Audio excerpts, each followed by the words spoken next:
Heather, why did you hurt those people, Heather? Have any remorse? Are you as evil as they say you are? Some female serial killers didn't just commit horrific crimes. They shocked the world with their chillingly candid interviews.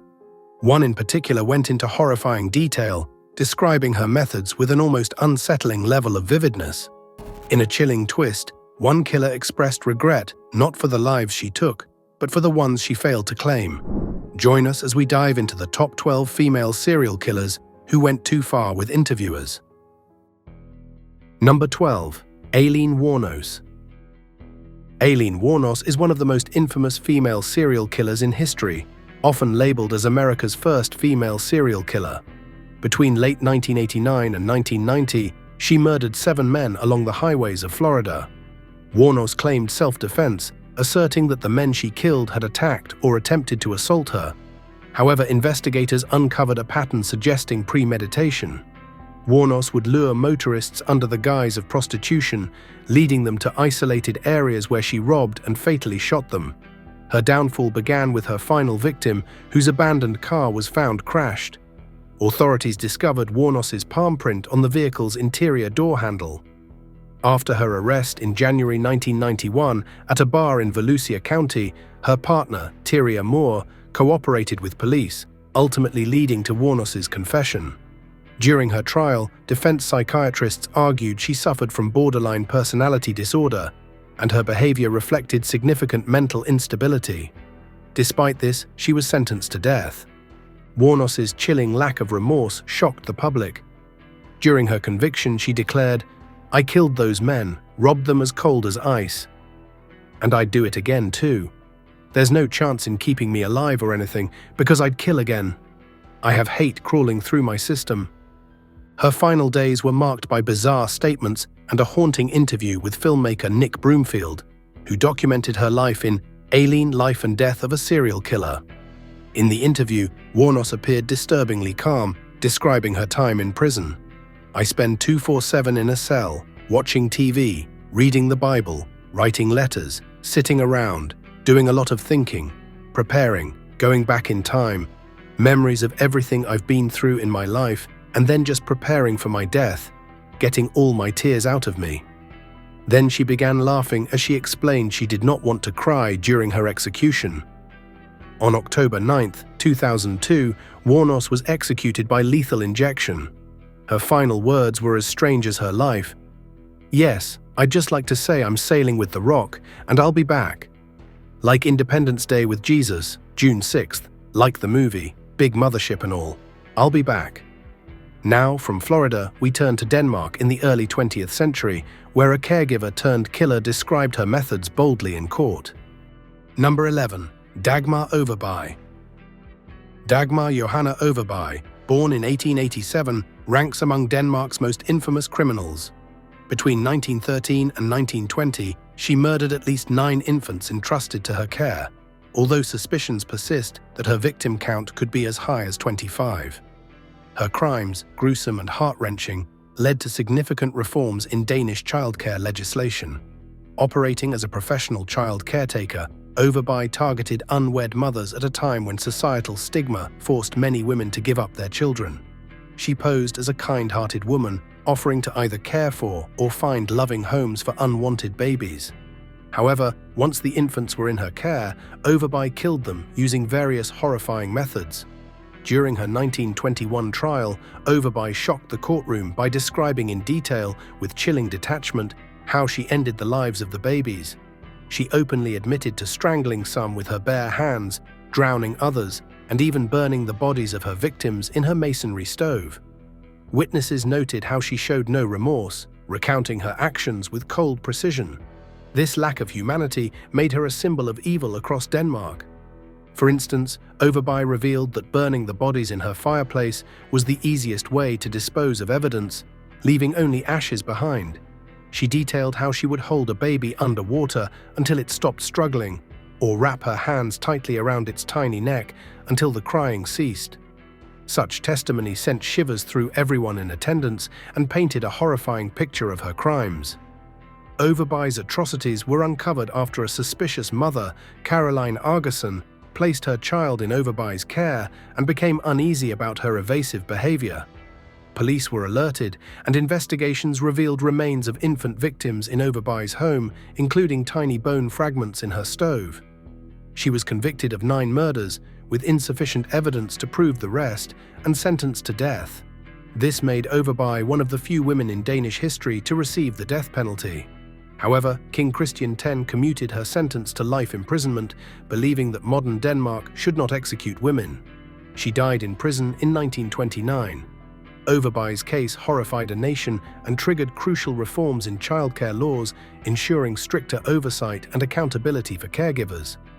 Just as Overbye's chilling confessions shocked the courtroom, another woman's words would soon reveal a similarly disturbing justification for her horrors. Number 10. Leonarda Cianciulli. Leonarda Cianciulli, born in Montella, Italy in 1894, led a life riddled with tragedy. After suffering multiple miscarriages and the devastating loss of 10 of her 14 children, Cianciulli became obsessed with protecting her surviving family at all costs.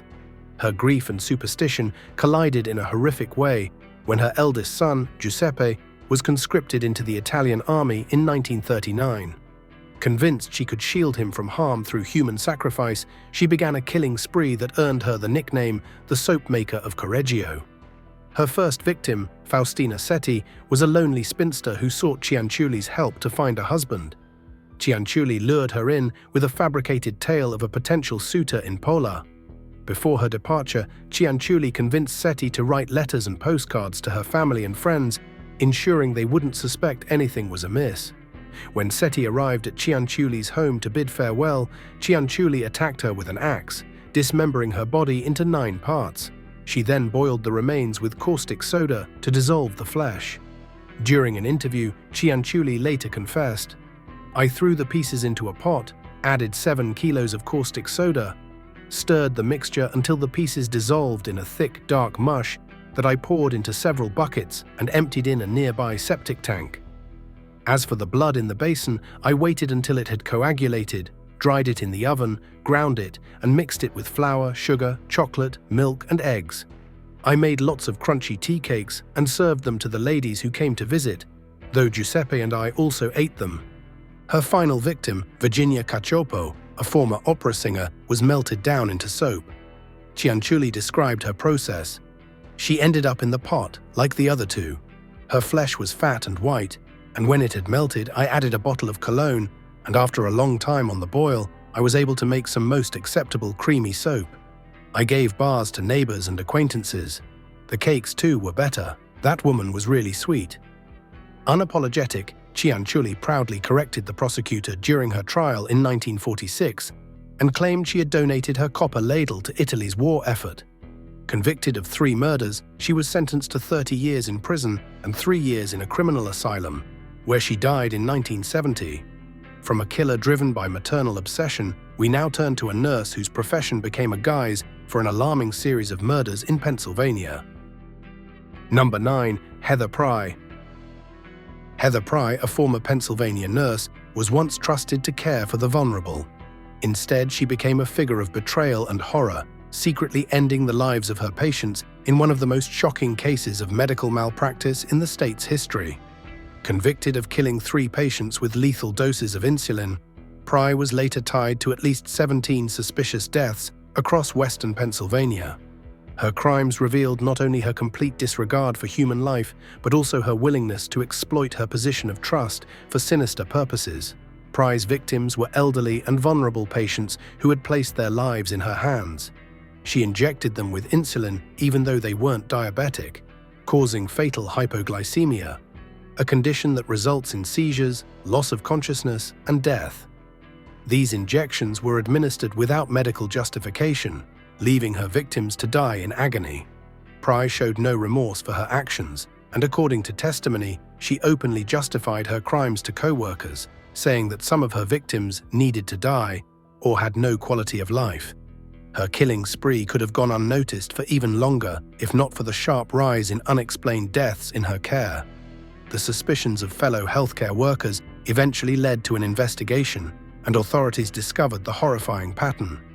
Initially arrested for the murders of 2 patients, Further examination of hospital records and testimonies linked her to many more deaths.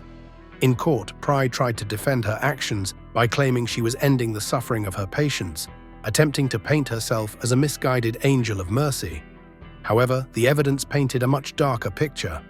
The court found her guilty, sentencing her to 3 consecutive life terms for the initial murders, along with an additional 380 to 760 years for the other deaths.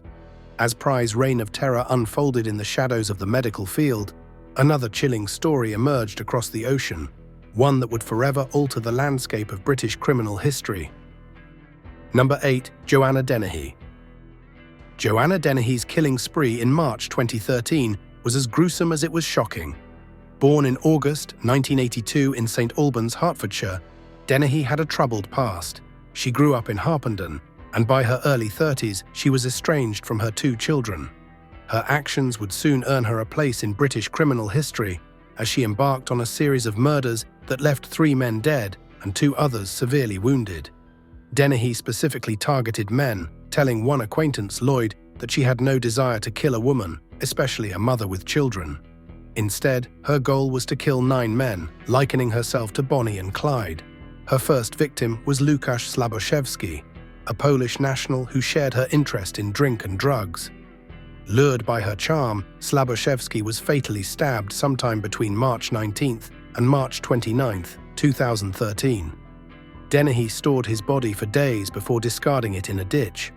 On March 29th, she killed John Chapman, a housemate described as vulnerable and heavy drinking, and Kevin Lee, a property developer who was not only her landlord but also her lover.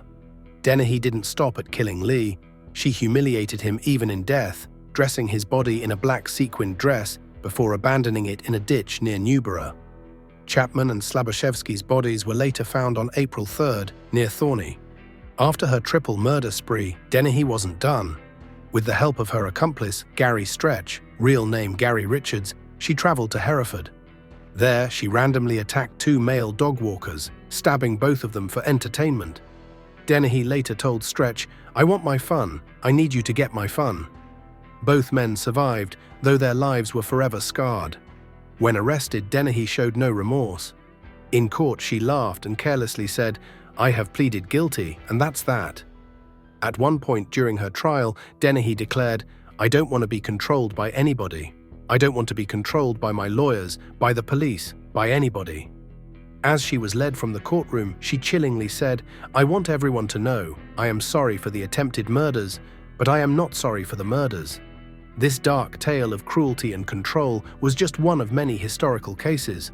From England, we moved to the United States, where another killer, a nurse, turned her profession into a playground of terror. Number 7. Jane Toppan. Jane Toppan, born Honora Kelly on March 31st, 1854, was a seemingly cheerful and well-liked nurse.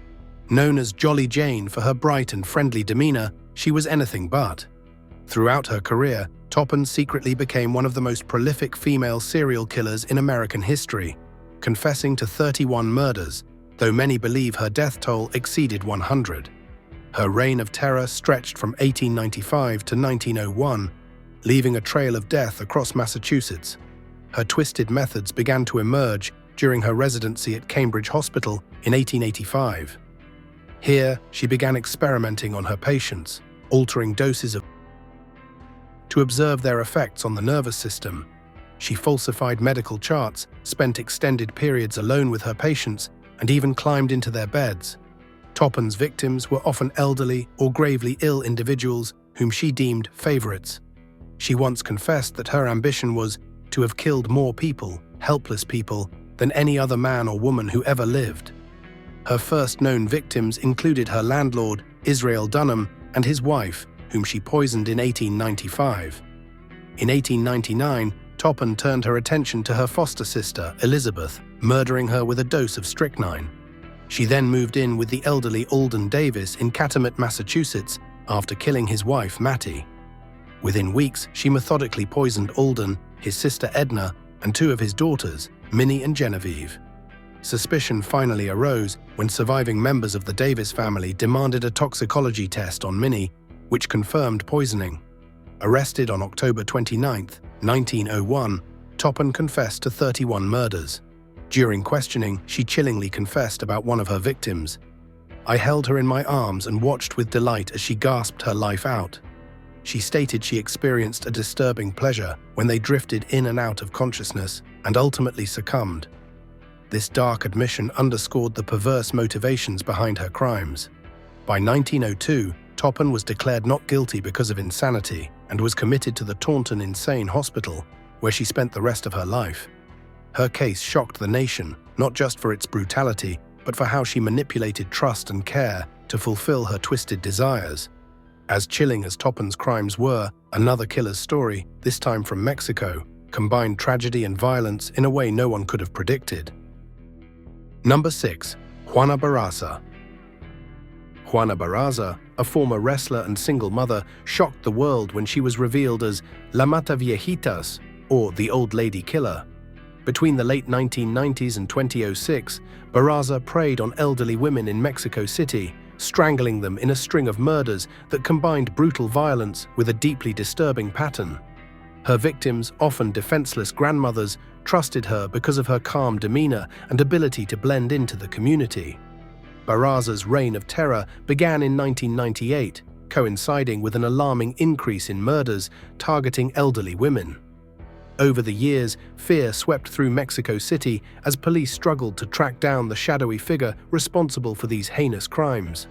She was finally caught on January 25, 2006, after being seen fleeing the scene of her final victim, Ana Maria de los Reyes Alfaro. Police found her with a stethoscope and pension forms, items that Barraza had used to pose as a nurse or government worker to gain access to her victims' homes. At her trial, Barraza admitted to one murder but denied the rest, saying, "I only killed one little old lady, not the others. It isn't right to pin the others on me." Despite her denial, prosecutors connected her to 27 murders, backed by fingerprints linking her to at least 11 crime scenes. The evidence painted a dark picture of a woman who strangled her victims with whatever was at hand: her bare hands, cords, or stockings. Barraza's motive, as she later explained, was simple and deeply personal. "I got angry." In 2008, Barraza was convicted of 17 murders and sentenced to 759 years in prison. Upon hearing the sentence, she said, "I know it's a crime, I did it and I will pay for it. But just because I'm going to pay for it, that doesn't mean they're going to hang all the other crimes on me. With all due respect to the authorities, there are several of us involved in extortion and killing people, so why don't the police go after the others too?" As one killer denied her actions, another openly confessed, her unsettling words sending shivers through all who listened. Number 5. Nannie Doss. Nannie Doss, born Nancy Hazel on November 4, 1905 in Blue Mountain, Alabama, would go on to earn the chilling nickname the Giggling Granny. Her giggles weren't the innocent ones of a doting grandmother, they accompanied confessions of murder. Between 1927 and 1954, Nannie confessed to killing 11 people, including 4 of her husbands, her mother, sister, grandson, and mother-in-law. Her troubled childhood planted the seeds of darkness. Nannie was often beaten by her abusive father and denied an education, spending her formative years isolated at home. Her escape was the romantic fantasies she found in her mother's magazines. She became obsessed with Lonely Hearts columns, which promised love and happiness, things that seemed unattainable in her grim reality. Yet these fantasies eventually took a sinister turn. Nannie married her first husband, Charlie Braggs, at 16. Their relationship was tumultuous, and after their divorce, she reportedly poisoned 2 of their daughters. Nannie went on to marry 4 more men, each meeting a fatal end. Her preferred method? Arsenic, often hidden in food. She justified these murders by claiming her victims were cruel, unfaithful, or simply inconvenient. It wasn't just her husbands who fell victim to her. In her twisted logic, Nannie saw her family as obstacles to her happiness.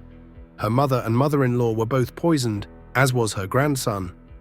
When questioned about her actions, Nannie's responses were disturbingly casual.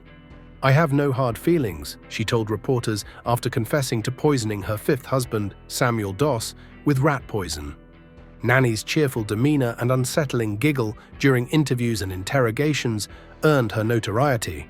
But her laughter faded when she was pressed about the deaths of 7 other relatives. The state of Oklahoma focused its case on Samuel Doss's murder, and Nannie was sentenced to life imprisonment in 1955. She spent her final years in prison, where she reportedly enjoyed the fame her crimes brought her. Now, if Nannie Doss's story feels like something out of a grim tale, the next woman on this list makes even the giggling granny seem tame. From romantic fantasies to gruesome dismemberments, we move now to a killer from Russia who turned hospitality into horror. Number 4. Tamara Samsonova. Tamara Samsonova, dubbed the Granny Ripper, was born in 1947 in the Russian city of Uzhur. Her crimes shocked the world when she was arrested in 2015 for committing 2 particularly heinous murders. But investigators suspect she may have killed far more victims, spanning a chilling decades-long career of violence. After her husband mysteriously disappeared in 2005, Samsonova began renting out a room in her apartment in St. Petersburg. It was during this time that she claimed her first known victim, 44-year-old Sergei Potanin. Following an argument, Samsonova poisoned him, then dismembered his body using a saw and knives. She packed the remains into bags and scattered them across her neighborhood. Years later, in 2015, Samsonova befriended a 79-year-old woman named Valentina Ulanova. Ulanova invited Samsonova into her home while her apartment underwent renovations, but the arrangement soon turned sour. As tensions grew, Samsonova devised a gruesome plan. She purchased a sedative and mixed it into an Olivier salad, Ulanova's favorite dish. After consuming the poisoned salad, Ulanova fell unconscious. Samsonova didn't stop there. In a calculated and cold-blooded manner, she dismembered Ulanova's body using 2 knives and a saw to separate her limbs. The remains were wrapped in a bathroom curtain and discarded near a pond on Dimitrov Street. Some parts of Ulanova's body were left scattered throughout the house. Tamara Samsonova's crimes might have gone unnoticed if not for an inquisitive local resident who discovered one of the body parts near the pond and alerted authorities. During her trial, Samsonova shocked the courtroom with her bizarre behavior. She smiled, waved, and even blew kisses to reporters, seemingly proud of her actions. Speaking to journalists, she confessed, "I knew you would come. This is such a disgrace for me, the whole city will know. I've been preparing for this court action for decades. It was all intentional. There's no way to live anymore. With this last murder, I've closed the chapter." Her diary, which was later recovered, contained detailed accounts of her crimes, written in Russian, English, and German. In November 2015, a psychiatric evaluation deemed her unfit for trial. She was confined to a psychiatric institution where she remains to this day. Samsonova's story leaves us with more questions than answers, but her chilling crimes set the stage for the next killer, one who attributed her actions to God. Number 3. Elizabeth Wettlaufer. Elizabeth Wettlaufer, a nurse from Woodstock, Ontario, seemed like a dedicated caregiver. Yet behind her professional demeanor lay a dark secret. Between 2007 and 2016, Wettlaufer murdered 8 elderly patients and attempted to kill 6 others. Her chosen method? Administering lethal doses of insulin, a drug commonly used to regulate blood sugar. The victims, aged 75 to 96, suffered slow, agonizing deaths as their bodies succumbed to the drug's effects. What makes Wettlaufer's crimes chilling is her casual indifference and eerie self-awareness. She described her acts as being driven by an uncontrollable compulsion, likening it to a red surge of anger that overtook her. This wasn't about mercy. She specifically targeted patients she found difficult or demanding, describing some as mean or burdensome. Wettlaufer's crimes went unnoticed for nearly a decade, partly because elderly patients passing away in care facilities often raise little suspicion. But her double life began to unravel in 2016. Seeking help for substance abuse and mental health struggles, she voluntarily entered a drug rehabilitation program in Toronto. It was there that she confessed her crimes to staff, who promptly contacted authorities. Her arrest and subsequent trial gripped Canada, sparking outrage and sorrow. When asked about the motivation for her actions, she said, "God or the devil or whatever wanted me to do it." Wettlaufer's courtroom confession revealed not only her actions, but also her awareness of the pain she had caused. She pleaded guilty to 8 counts of first-degree murder, 4 counts of attempted murder, and 2 counts of aggravated assault. The verdict: life in prison with no chance of parole until 2041. As we leave behind the sterile halls of long-term care homes, our journey takes us to the grimy streets of Victorian England, where a serial killer filled 5 exercise books with confessions. Now it's time for today's subscriber pick. Top 12 female serial killers who went too far with interviewers became a chilling topic for discussion, especially when the story of Jessica Malone made headlines. Jessica, a notorious killer known for her cold, calculated murders, had been convicted years ago, but a new interview, set up to delve deeper into her twisted mind, was about to go horribly wrong. Inside the dimly lit prison room, investigative reporter Sarah Reynolds sat across from Jessica, her pen poised over her notepad, preparing to ask the tough questions. Jessica, though shackled and guarded, was eerily calm, her piercing eyes never leaving Sarah's face. "Why did you do it?" Sarah asked, her voice steady despite the tension. A slight smile crept across Jessica's face. Without a moment's warning, she lunged forward, her hands darting towards Sarah with a blade glinting in her grasp. The reporters had been warned about Jessica's violent tendencies, but no one could have predicted such a bold, lethal move. The guards acted swiftly, rushing forward and wrestling Jessica to the ground, preventing the attack just in time. Sarah's heart pounded in her chest as she stood frozen, realizing how close she had come to becoming another victim. What would have happened if the guards hadn't intervened in time? Number 2. Amelia Dyer. Amelia Dyer's name still sends shivers down the spines of those familiar with Victorian England's most horrifying crimes. Known as the Ogress of Reading, Dyer exploited the social stigma surrounding illegitimacy to commit atrocities that defy belief. Operating as a baby farmer, she preyed on desperate, unwed mothers who paid her to adopt their babies. Little did they know, these innocent children would never find the loving homes promised. Between 1869 and 1896, Dyer is believed to have murdered hundreds of infants, although only a fraction of her crimes were proven. Her method was simple but chillingly efficient. She would strangle her tiny victims with white tape, a signature that ultimately led to her capture. Dyer would then wrap the bodies in brown parcel paper or carpet bags and discard them in rivers or other secluded places. Dyer's criminal enterprise thrived in an era lacking child protection laws. She placed advertisements in newspapers, presenting herself as a kind maternal figure seeking to provide a safe home for unwanted infants. Her victims' mothers, often ostracized by society, saw her as their only hope. Tragically, their trust was misplaced. Despite the growing number of infant bodies being discovered, Dyer managed to evade capture for years by changing her name and frequently relocating. Her downfall came in 1896 when a river scavenger discovered the body of a baby wrapped in paper bearing Dyer's address. Authorities set up a sting operation, using an undercover agent posing as a desperate mother. When Dyer opened her door, she was greeted not by a client, but by the police. During questioning, Dyer coldly admitted her crimes, famously stating, "You'll know all mine by the tape around their necks." The jury needed only 4.5 minutes to return a guilty verdict.